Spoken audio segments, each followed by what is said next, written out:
Halo, assalamualaikum. Semangat pagi. Hari ini saya akan memberikan metode terapi untuk latihan fokus. Ya, ini sesuai permintaan salah satu bunda. Latihan fokus.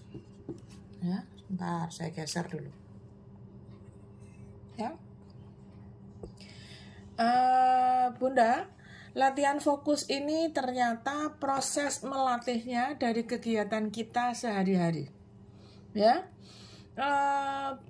sebenarnya latihan fokus ini gunanya untuk apa sih, Bun? Gitu ya, gunanya untuk apa? Manfaatnya apa sih latihan fokus ya? Anda gak mudah ngeblank. Ngeblank itu apa, Bun? Ngeblank itu ketika Anda nggak tahu apa yang harus dilakukan, ngeblank corek. Ya. Kemudian Anda bisa berpikir lebih luas, lebih jernih, lebih terstruktur. Ya, ketika Anda mampu latihan fokus, Anda nggak gampang lupa. Karena apa? Karena tenang. Berarti Anda lebih tenang. Sehingga lupa corek. Ya. Ini cara untuk latihan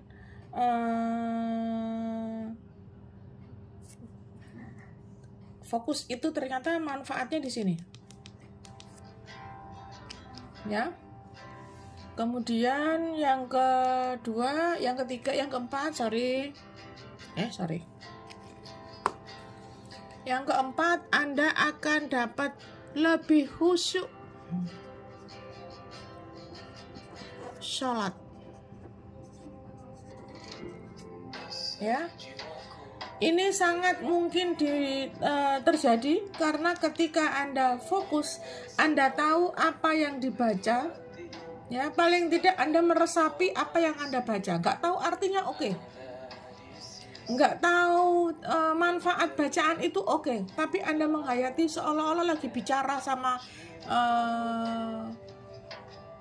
Tuhan Anda gitu. Ketika Anda sedang berdoa, ini saatnya khusyuk sholat ini termasuk berdoa ya, mohon maaf. Ini termasuk berdoa ya.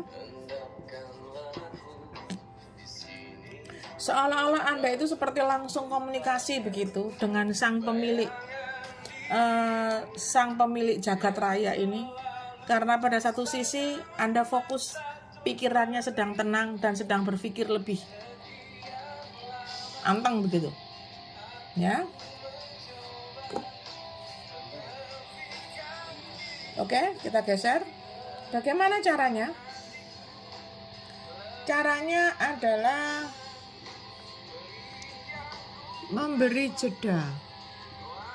Jeda dalam hal ini kita memberi kesempatan untuk kita menikmati nafas hadir atau nafas tenang.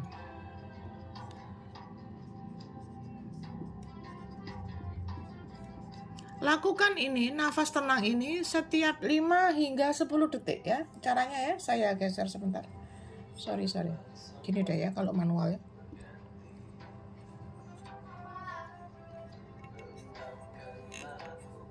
Ya, ketika Anda melakukan nafas hadir atau nafas tenang, lakukan kurang lebih ya sekitar 3-5 menit lah di awal ya. Lakukan proses Anda menikmati nafas selama 3 menit. Santai saja, tenang saja. Latihan ini tidak menuntut Anda untuk mengosongkan pikiran, tetapi fokus kepada nafas. Keluar dan masuknya nafas. Ketika Anda fokus kepada keluar dan masuknya nafas, Anda dalam satu sisi sedang menurunkan gelombang otak Anda menuju ke gelombang yang lebih tenang ya. Ini lakukannya dengan konsentrasi kepada nafas ya.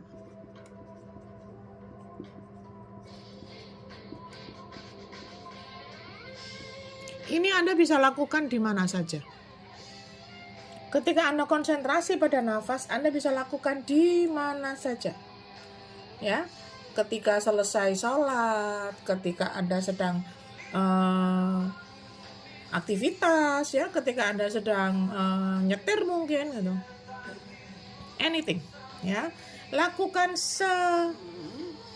sempatnya. Kalau jauh akan lebih luar biasa kalau Anda tambahkan dengan zikir-zikir di situ. Terserah mau zikir apapun. Istighfar boleh, sholawat oke gitu ya. Apapun yang Anda nyaman, ya.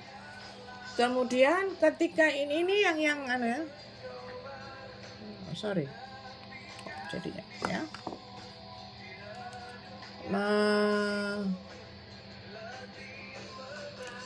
Makan.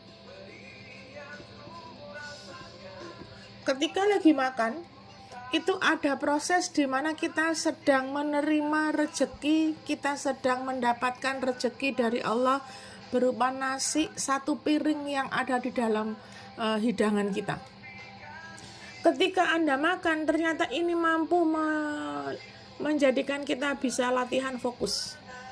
Gimana pun caranya, nikmati makananmu. Ya, dengan cara apa? Kunyah 32 kali. Bun, gila nih gak sih Bun? Jijik gak sih Bun? Sampai 32 kali lumer pakai banget. Bunda, kita sedang latihan.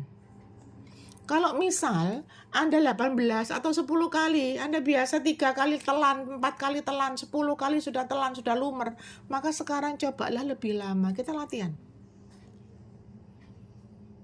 Ya, pada beberapa kesempatan saya bahkan bisa lebih daripada ini dalam satu kali suapan itu. Ya, kita ngomong makan besar ya, kita ngomong makan besar, kita latihan dulu. Ya, nanti pada saat Anda sudah terbiasa, ya, ini nanti bonusnya ada nih. Bonusnya ini apa ada? Ya, bonus makan yang mengunyah hingga 32 kali kunyahan itu ada bonusnya ternyata. Ya, bonusnya apa Bun? Kita geser lagi supaya kayak truk ya. Net. Nah, ya. Ternyata makan yang seperti ini dengan model yang lebih lama, apalagi Anda ngambilnya cuma sedikit seperti sunnah Nabi itu ya, cuma 3 jari saja, itu ternyata bonusnya langsing. Anda tidak gampang begah. Saya langsing dulu. Karena ini biasanya tujuannya para emak-emak ya. Mengapa begitu? Karena untuk satu piring nasi yang biasanya Anda ngambil porsi biasa dulu deh. Ya. Anda membutuhkan waktu lebih lama untuk makan. Ketika Anda membutuhkan waktu yang lebih lama untuk makan, pada satu titik Anda merasa bosan makannya kelamaan. Akhirnya makannya tinggal dikit. Makannya cuma sedikit. Karena proses mengunyahnya lama, sehingga perut sehingga otak meresponnya bahwa Anda sedang makan banyak, maka memunculkan proses kenyang lebih dulu. Ketika Anda kenyang lebih dulu, Anda makannya tinggal sedikit, selalu kok salah ya. Anda makannya pun hanya sedikit saja, karena Anda sedang bohongin otak, supaya otak itu hanya merespon, sudah cukup ini makanmu. Kamu biasanya makan 5 menit, sekarang sudah lebih dari 5 menit. Maka cukup. Maka yang Anda makan yang tadinya sekian gitu mungkin jadi sekian karena Anda lebih lama mengunyahnya. Sehingga bonusnya langsing. Ya. Karena ini kita sedang latihan fokus, otomatis kita latihan fokus dapatnya bonusnya fokus kan begitu. Ya. Kalau bonusnya langsing maka ada bonus lagi yang lain. Ini mencegah perut begah.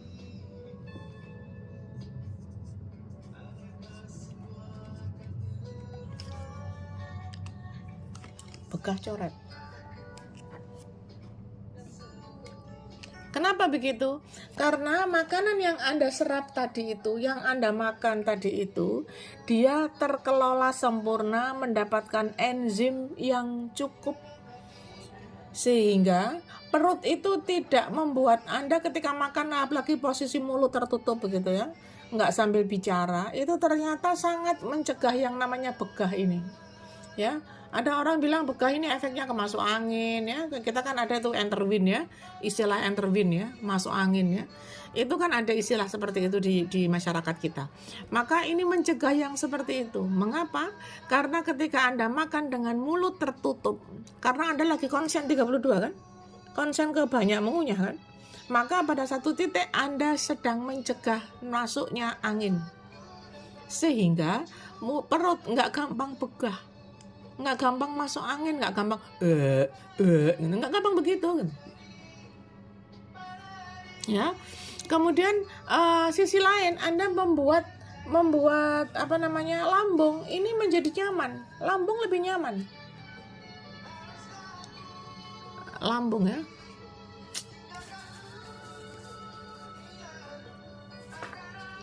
Lambungnya nyaman. Mengapa begitu?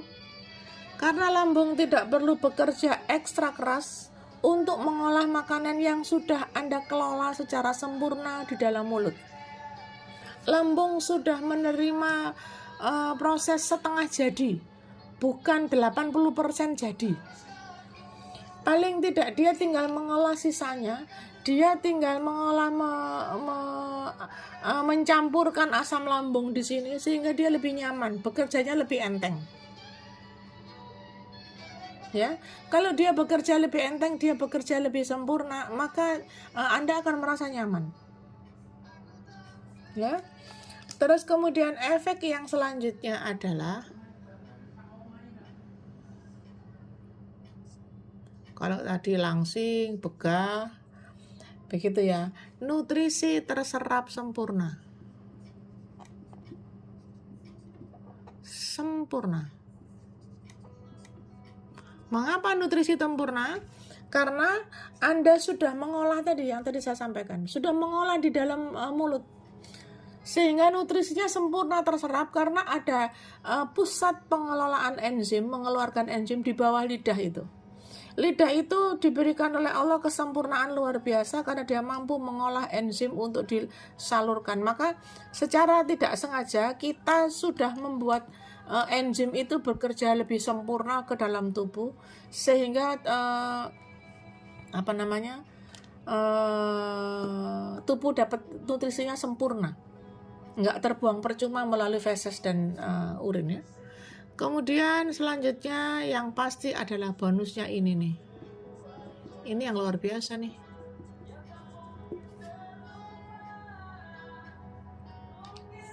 Kalau kemudian Anda bisa makan saja, Anda bisa dapat bonus sabar, bisa dapat bonus langsing. Lalu mengapa selama ini Anda lupa untuk makan selalu dalam kondisi terburu-buru? Kalau sudah seperti ini, sudah makannya lebih sedikit karena harus terburu waktu, ya nggak pengen makan lama-lama, dan kemudian secara tidak sengaja otak merespon Anda sudah kenyang karena makannya lama, maka pasti bonusnya langsing tuh. Mak kan mengalami pertumbuhan ke samping. Ya, jadi pada saat Anda menikmati makan dengan mengunyah lebih lama, bonusnya segini banyak. Lalu mengapa tidak kita lakukan ya? Sekarang yang kedua, setelah Anda menikmati pengunyahan selama 32 kali, ganti gigi. Ganti gigi piye, Bun?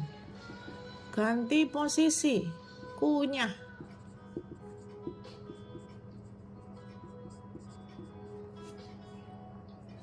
Kalau biasanya Anda itu menggunakan gigi kiri,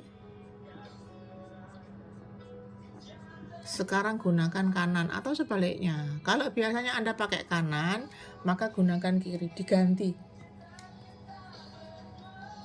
Ya. Ini butuh waktu nih. Ini butuh latihan banget. Mengapa? Supaya ini apa fungsinya, Bun? Mengganti posisi ini. Kalau Anda biasa pakai geraham kiri, kanannya banyak nganggurnya, maka plak munculnya di sini. Kalau Anda biasa pakai kanan, kemudian Anda pakai kiri, plak munculnya di sini. Plak itulah yang menyebabkan karies gigi ya. menyebabkan macam-macam lah, gigi berlubang dan segala macam, karena dia tidak digunakan. Dan pada satu posisi ini, ketika Anda bisa menggunakan kanan kiri ini, Anda tengah belajar untuk menggunakan geraham dua kanan kiri itu secara bersamaan. Itu jauh lebih sehat. Ya, itu jauh lebih sehat. Ya. Kemudian ketika Anda menggunakan posisi ini, ya, Anda nikmati saja. Mungkin di awal-awal nggak bisa lama nih, ya, dan mungkin Anda harus menggunakan posisi yang sama dulu, di kiri dulu untuk menggerus yang keras-keras gitu ya. Kemudian nanti ketika di posisi kanan, Anda pindah ke posisi kanan sudah setengah lumer gitu, sehingga jumlahnya nututi ke sini nanti sempurnanya. Pun kalau segini sudah ketelan gimana ya, nggak apa-apa, latihan kok, santai saja. Ya, jangan bikin ini terus, oh kata Bunda harus 32, nah stres dewe, enggak usah, santai. Kita sedang latihan, jadi enggak perlu harus wah kata Bunda harus 32, enggak ya, santai saja, tapi yang pasti kita menuju ke titik ini gitu loh ya. Kemudian ganti kebiasaan.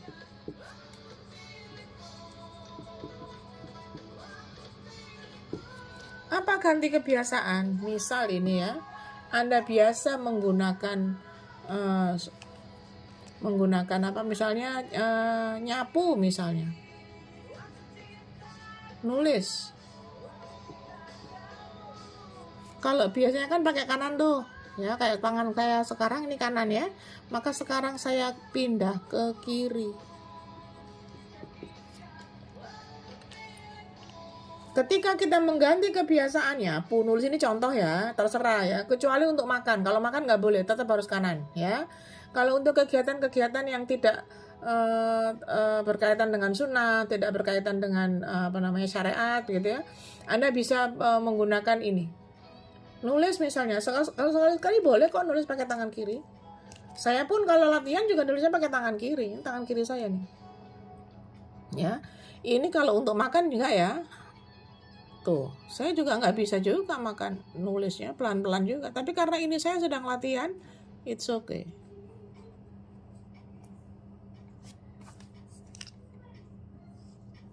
Kalau makan nggak, gitu ya. Pun latihannya berapa lama sampai Anda bisa tenang melakukan itu.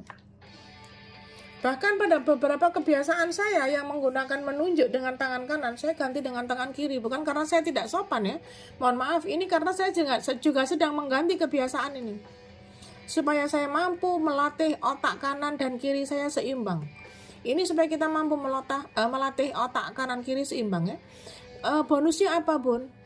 Dua otak kanan kiri itu beda fungsi ya. Ya, yang satu suka seni, ya, yang kiri ini suka seni, yang kanan ini suka apa, itu ada pelajarannya. Ya, ada pelajarannya. Jadi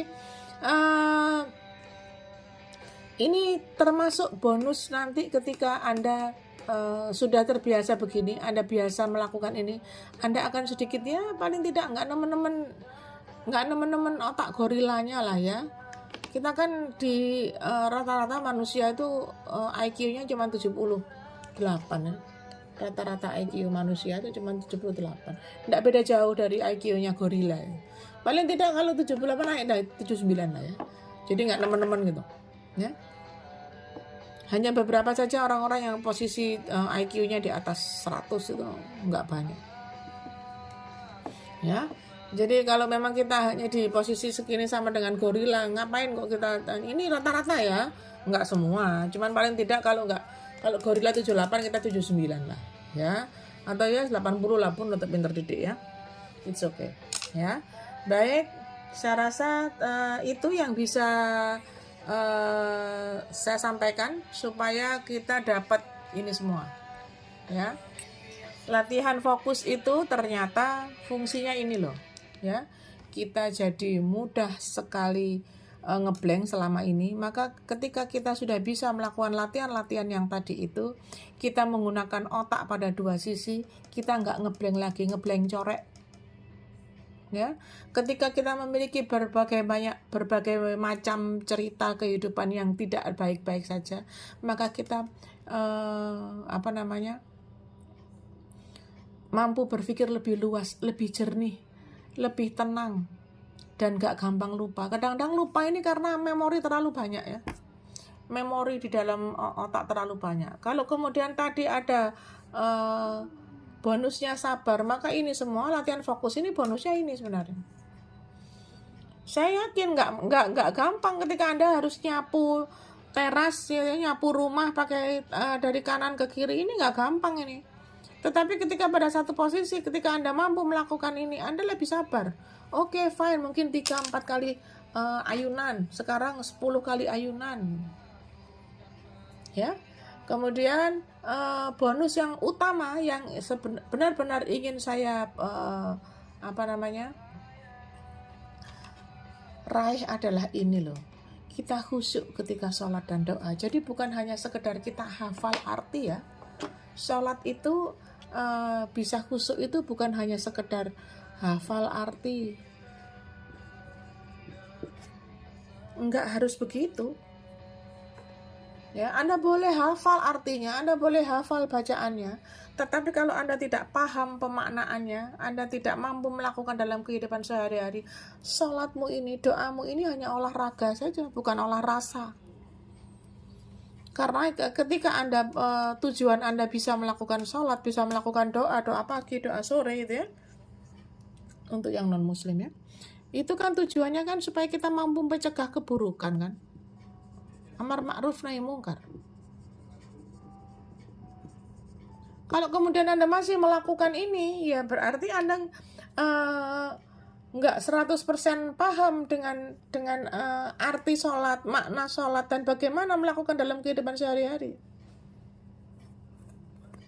Jangan-jangan kita ini cuma sekedar olahraga saja supaya dapat pengakuan, katanya, supaya istriku suka kalau aku sholat pakai sarung. Oh, suamiku ternyata sholatnya hafalnya cuman Al-Ikhlas doang. Gak apa-apa. Ada kok sahabat Nabi yang sholatnya selalu menggunakan Al-Ikhlas doang, tapi dia paham, dia tahu artinya. Yang jelas orang Arab kan gitu ya. Dia hafal artinya, dia tahu maknanya, dia tahu bagaimana aplikasinya dalam kehidupan sehari-hari. Dan ternyata Al-Ikhlas yang dia baca sepanjang sholatnya dia, sepanjang usianya, mampu mencegah dia dalam keburukan. Maka itulah yang dimaksud dengan khusyuk gitu.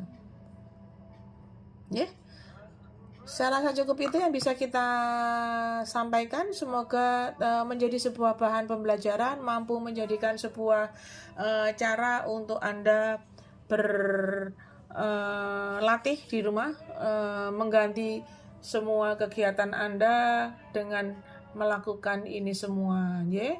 Semoga kita tergolong orang-orang yang beruntung karena mendapatkan proses belajar yang luar biasa, dan semoga jadi sebuah catatan amal bagi kita semua, baik bagi saya juga buat bagi penjenengan yang mengamalkan terutama, ya. Baik, cukup itu, boleh di share untuk memberikan banyak pembelajaran kepada banyak orang di luar sana yang mungkin belum belajar tentang hal-hal ini ya.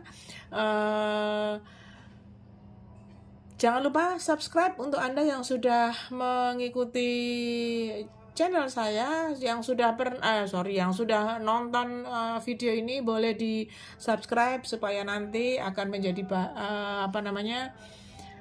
proses belajar ketika pada waktu-waktu senggang ya. Belajar itu diluangkan, bukan pada saat waktu luang. Oke, cukup sekian. Assalamualaikum.